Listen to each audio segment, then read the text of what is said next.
that will wear that dress. Oh, kiss me beneath the milky twilight. Lead me out on the moonlit floor. Lift your open hand, strike up the band, and make the fireflies dance. Silver moon sparkling, so kiss me.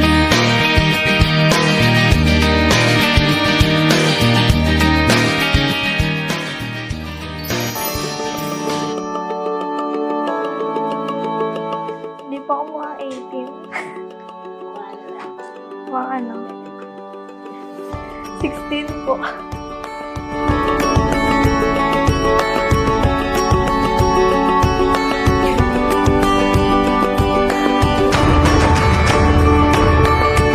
Bilang anak, mabait naman na bata si Yan. Masipag siya mag-aral. Lagi siya nasa honor roll.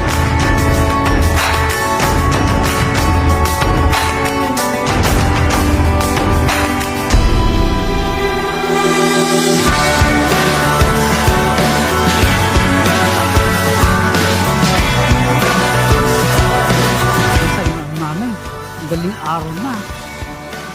Nag-aaral pa rin siya. Sabi ko, Mga project, huwag masyadong dibdibin, parang Masipag talaga. Pressure, sabi ko, hindi kita pinipressure, basta makapasa ka lang.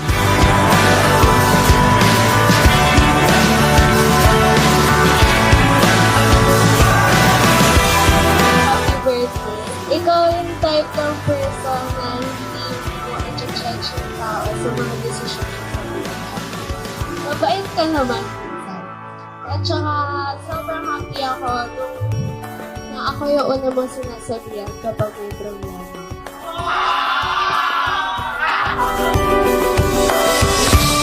Birthday. Ngayon, dalaga ka na. Alam mo naman yung mga bawal at hindi. Sabi nila, tapos ka muna mag-aaral, ano mo yung gusto mong dream at tsaka mo na mag-birthday. Happy birthday, Yan. Sana magpakabait ka kila Papa lagi and stay focused sa pag-aaral mo. And wish you all the best. Enjoy your day. Happy birthday, 18... Ayaw, happy 18th birthday, sorry. Happy 18th birthday, Aryan. Si Dan kasi, isa siyang masipag talaga. Kaya sana pagpatuloy niya pag-aaral niya at makatapos ng pag-aaral. And wish ko sana is good health, more birthday to come, and wish you all the best and God bless you.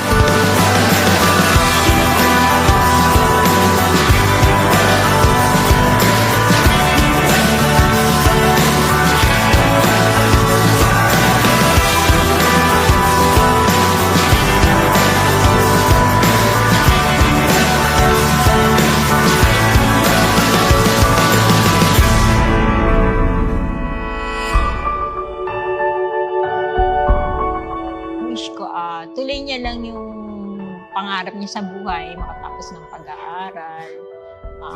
Tapos mo, siyempre, as a parent, yun ang wish natin sa ating mga anak na makatapos. Kasi yun ang pinaka-kayamanan natin na ibibigay sa kanila hindi mo naman.